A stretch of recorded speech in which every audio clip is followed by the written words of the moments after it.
आप देख रहे हैं न्यूज 24। आपके साथ हूं मैं रूबिका लियाकत। शाम के 6 बज रहे हैं और हम उस बड़ी खबर के साथ फिर हाजिर हैं जिसका सीधा ताल्लुक रिपोर्टर और अंडरवर्ल्ड के कनेक्शन से है। बहुत सारे मेहमान आज हमारे साथ इस पूरे के पूरे मसले और पहलू पर बातचीत करने के लिए जुड़े, लेकिन सबसे पहले वो मामला आपके सामने।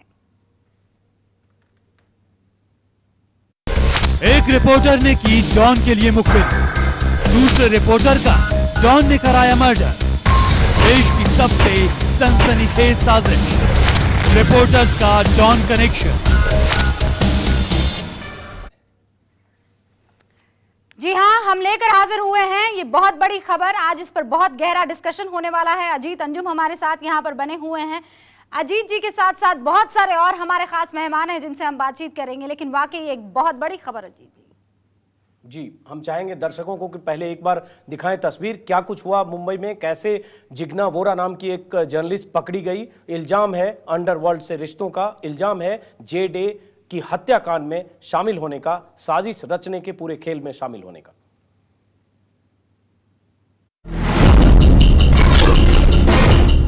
एक रिपोर्टर ने की डॉन की मुखबिरी,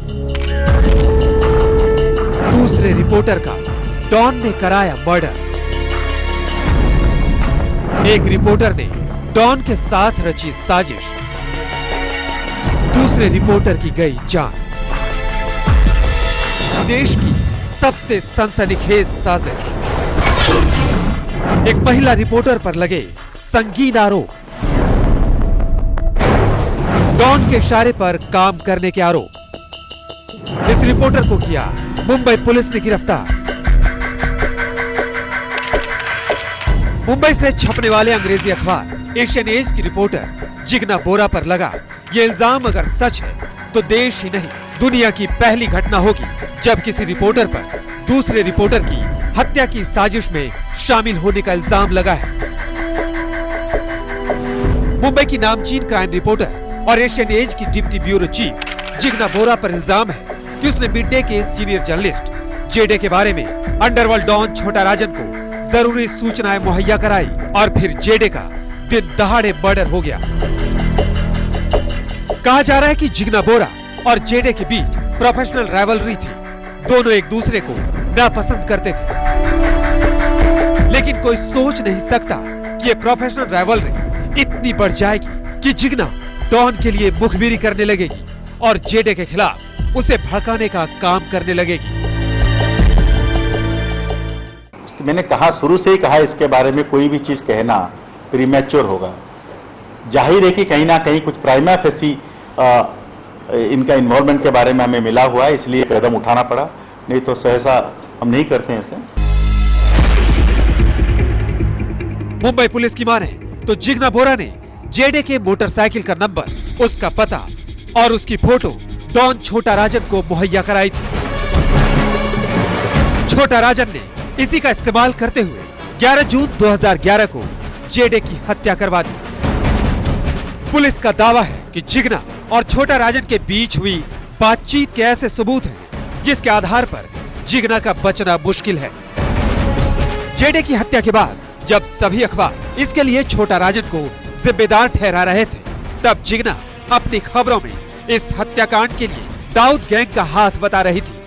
जिग्ना की खबरों से भी इस बात का पता चलता है कि वो लगातार पुलिस इन्वेस्टिगेशन को भटकाने की कोशिश कर रही थी। जिग्ना पर आरोप है कि उसने छोटा राजन को जे.डे के खिलाफ भड़काने की कोशिश की और ईमेल के जरिए मिड डे में छपी कई ऐसी खबरें भेजी जिससे डॉन ये मानने को मजबूर हो जाए कि जे.डे उसके खिलाफ खबरें लिखकर उसे नुकसान पहुंचा रहा है। पुलिस कस्टडी मिला हुआ है, डिटेल उनका क्या रोल है नहीं है, अगर रोल होता था तो हम पुलिस कस्टडी लेते नहीं थे ना। यही जानने के लिए पुलिस कस्टडी लिया जाता है। तो ये जो पुलिस कस्टडी के दरमियान उनका क्या रोल रहा है या नहीं रहा है, इसकी तफ्तीश की जाएगी।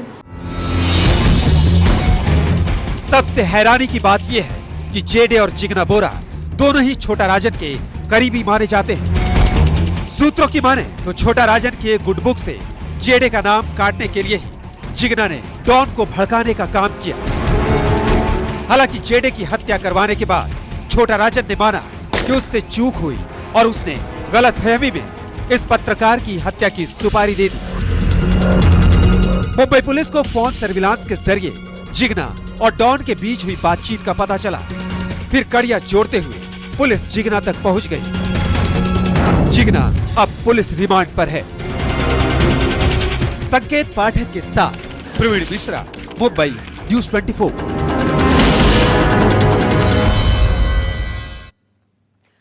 तो क्या एक रिपोर्टर की मुखबरी से दूसरे रिपोर्टर की मौत हुई है? इस पूरे के पूरे मसले पर बातचीत करने के लिए हमारे बहुत सारे खास मेहमान हमारे साथ जुड़े हुए हैं। अजीत अंजुम हमारे साथ स्टूडियो में है ही, लेकिन आपको बता दें कि हमारे साथ शीला भट्ट बनी हुई है, जो वरिष्ठ पत्रकार है कहा जा रहा है, और जानते हैं हम सब कि दाऊद का पहला इंटरव्यू उन्होंने लिया था। हमारे साथ इस पूरे मसले पर बातचीत करने के लिए अनिरुद्ध बहल भी है। माइलस्टोन क्रिएट किया है उन्होंने स्टिंग ऑपरेशन की, अगर बात करें। एडिटर हैं वो rediff.com के, और हमारे साथ इस पूरे मसले पर बातचीत करने के लिए वाईसी पवार भी है, जो कि पूर्व जॉइंट कमिश्नर रह चुके हैं, और हेमंत शर्मा हेमंत शर्मा भी हमारे साथ बने हुए हैं, हमारे रिपोर्टर हैं, और वो जेडे को भी बहुत करीब से जानते थे और जिग्ना वोरा को भी बहुत करीब से जानते हैं। इन सभी से हम बातचीत करेंगे, लेकिन सबसे पहले शीला जी, आपसे मेरा ये सवाल है, जिस तरीके की खबरें आ रही है, जिस तरीके की ये सारी की सारी रिपोर्ट सामने आ रही है, वाकई आपको ऐसा लगता है कि ऐसा हो सकता है कि एक रिपोर्टर की मुखबरी से दूसरे रिपोर्टर की मौत? देखिए, जिग्ना वोरा के लिए बोलना भी मैं सही नहीं मानती हूँ, क्योंकि उसकी अरेस्ट हुई है, और मैं ज़रूर मानती हूँ कि मुंबई पुलिस ने कुछ देखा होगा, कुछ जाना होगा, और हमें सही नहीं बता रहे हैं। मुंबई पुलिस पूरा ब्यौरा हमें नहीं दे रही है, और वो भी वाजिब है, हम उसको क्वेश्चन नहीं कर सकते हैं। लेकिन जिग्ना वोरा की अगर अरेस्ट जिस ढंग से और जिस कारण से हुई है, तो मैंने 1980 से 1995 तक रिपोर्टिंग क्राइम की है, तो मैं बता सकती हूँ कि मुझे जरा भी आश्चर्य नहीं हुआ है जो कुछ भी हुआ है। अगर मुंबई पुलिस को मान लिया जाए, मैं फिर से कहना चाहती हूँ, जिग्ना वोरा इन्वॉल्व है या नहीं है, उस पर हम कुछ नहीं बोल सकते, बोलना वाजिब नहीं है। लेकिन फिर भी मैं मानती हूँ कि इसके बिल्कुल हमें आश्चर्य नहीं होना चाहिए, क्योंकि जिस ढंग से आज हमारी जो वैल्यूज़ हैं, हम कुछ भी हासिल करने के लिए कितना भी जल्दी दौड़ना चाहते हैं, और हमारी काफ़ी कुछ लोग लक्ष्मण रेखा तोड़ के भी आगे बढ़ना चाहते हैं। और ख़ास करके क्राइम, पॉलिटिक्स, फिल्म्स, इसमें एक नशा है ये सब रिपोर्टिंग करने का, और वो नशे में काफ़ी लोग काफ़ी हद पार कर जाते हैं। तो मुझे जिग्ना वोरा के लिए जो मुंबई पुलिस ने ये 2 बातें कही है कि उसने एड्रेस और डे की स्कूटर 2 व्हीलर की नंबर दिया था, मुझे लग रहा है कि पुलिस इतना कह के चुप रही है, और कुछ और ज्यादा जरूर होगा, इसीलिए अरेस्ट हुई है। नहीं तो शीला भट्ट जी, माफ करिए बीच में रोक रहा हूँ। शीला भट्ट वरिष्ठ संवाददाता, सीनियर रिपोर्टर, अंडरवर्ल्ड पर काफी खबरें शीला भट्ट ने की है, जैसा कि रूबिका लियाकत ने बताया। किसी जमाने में दाऊद इब्राहिम का इंटरव्यू भी किया था शीला जी ने,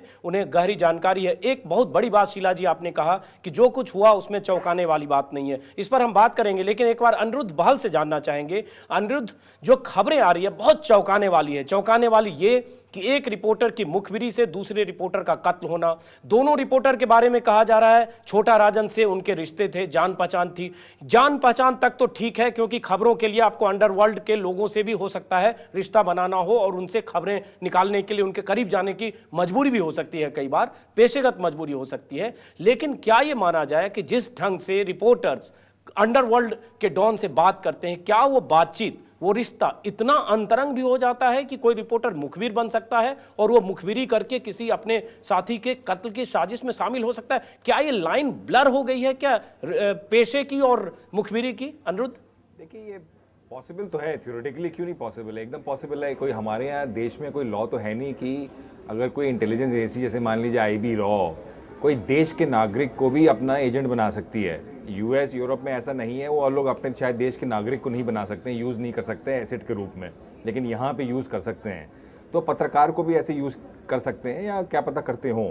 आपके US में भी आपने एक देखा होगा कि वो स्टेट डिपार्टमेंट ने काफ़ी पैसे दे के अपने ही जर्नलिस्ट को दिया कॉलम्स वगैरह लिखने को, और यहाँ पे कुछ स्टेट्स में ऐसी ऐसी खबरें आती रही हैं कि ऐसा हो रहा है। और जहाँ तक ये माफिया की बात है, वो भी एक दूसरी तरह का पहलू है। अब आप कोई एक रिपोर्टर या एडिटर अंडरवर्ल्ड कवर करता है, अब शीला भट्ट की तरह जैसे ट्रांसपेरेंट तो है नहीं। शीला अपेरेंटली यूज्ड टू, मतलब हर एक बहुत ही ट्रांसपेरेंट करती थी, इन्फॉर्म भी करती थी लोगों को। तो ऐसे अगर reporters sort of covering mafia अगर कवर कर रहे हैं तो आपको बहुत सतर्क होना पड़ेगा। आपको कभी डेस्परेट नहीं होगा स्टोरी करने के लिए, आपको कभी उनसे दोस्ती नहीं होगी, क्योंकि उनसे दोस्ती बहुत महंगी पड़ेगी। तो इस तरह के कई सारे आपको एक हथकंडे आप मानने पड़ेंगे, ताकि आप you don't cross the line जिसे कहते हैं, कि एक बार लाइन क्रॉस कर लिया तो फिर वो लोग आपको यूज करेंगे, स्टोरीज प्लांट करने के लिए, कहीं से इंफॉर्मेशन गैदर करने के लिए। और अगर आप, ये भी हो सकता है कि इनोसेंटली कुछ ऐसा इंफॉर्मेशन दे सकें जो दूसरों के लिए बहुत ही खतरनाक हो। जी अनिरुद्ध, हम आपके पास आएंगे। कुछ आपकी आवाज नहीं आ पा रही। शीला भट्ट जी, फिर एक सवाल जो अभी कुछ देर पहले आपसे बात हो रही थी, क्या माना जाए कि जिस ढंग से मुंबई में बहुत सारे रिपोर्टर्स हैं, अंडरवर्ल्ड के लोगों से उनकी बातचीत होती है, कई बार छोटा राजन, छोटा शकील के इंटरव्यू होते हैं, और कई बार लगता है कि ये इंटरव्यू शायद उनके निजी रिश्तों की वजह से भी मिलते हैं, और ये कई बार हम मान सकते हैं कि पेशेगत जरूरत है एक पत्रकार की। लेकिन जिस ढंग से पूरा वाकया ये पेश आया है, जो तस्वीरें हम देख रहे हैं, जो पुलिस की तरफ से जो सूचनाएं आ रही है, उससे कहीं संदेह पैदा होता है कि क्या यह रिश्ता कहीं पत्रकारिता का जो लक्ष्मण रेखा है वो लांघकर किसी और रूप में जाता है? क्या इसमें कोई गिव एंड टेक का भी रिश्ता बन जाता है? शीला भट्ट जी। बिल्कुल, मैं मानती हूँ अजीत जी, ये बहुत ही गहरा विषय है और बहुत सीरियस है। मुझे लग रहा है आप जिग्ना वोरा और क्राइम अंडरवर्ल्ड के कोई भी माफिया के, छोटा राजन की बात कर रही है बॉम्बे पुलिस, उसकी बात छोड़िए, हर पत्रकार फिल्म वालों के साथ, पॉलिटिशियंस के साथ, ब्यूरोक्रेट्स के साथ, सत्ता में रहने वाले लोगों के साथ पहले दोस्ती बनाता है। एक विश्वास जीतने के लिए वो काफ़ी हद तक बोलता है, उसको अपने संबंध, एक ऐसा संबंध बनाना चाहता है ताकि वो जो सत्ता पे बैठा है, जिसके पास सत्ता है, और क्राइम में भी आपको पता है कि सत्ता है, तो वो पहले मन जीतने के लिए दोस्ती बताता है, और कभी कभी ऐसा हो जाता है कि हद पार कर लेते हैं, और बहुत ही ये स्वाभाविक है। और मुझे याद है जब मैंने दाऊद इब्राहिम का इंटरव्यू लिया था, मैं खुद भूल गई थी, दूसरे दिन मैं अपना काम कर रही थी, मैं अपनी नौकरी कर रही थी, लेकिन पूरे समाज में इतने मुझे फ़ोन आए और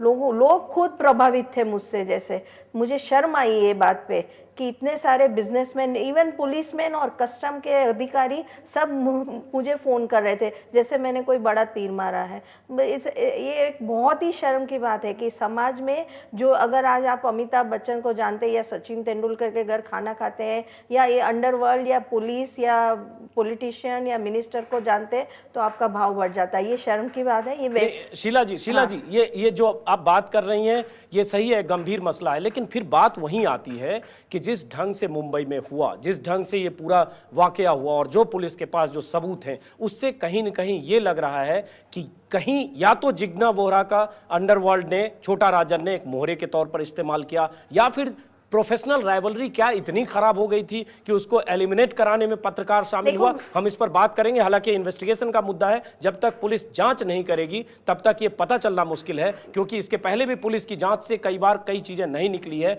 हेमंत शर्मा, एक सवाल संक्षिप्त, उसके बाद हम ब्रेक पे जाएंगे। सवाल, जितने सबूत हैं जिग्ना वोरा के बारे में पुलिस के पास, मुंबई पुलिस के पास, वो क्या कहते हैं? उस सबूत से क्या पता लगता है? उससे क्या निकल कर सामने आता है? हेमंत।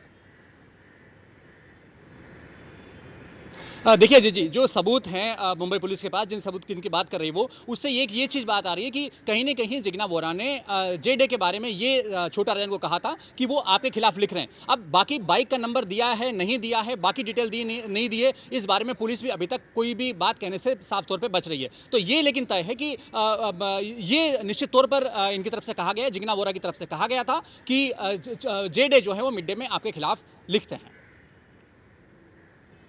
चलिए, आप सभी लोग हमारे साथ बने रहिए, लगातार आपसे बातचीत होती रहेगी, लेकिन एक छोटे से ब्रेक के लिए हमें यहाँ पर रुकना होगा। हम जल्द लौटेंगे, आप देखते रहिए News 24।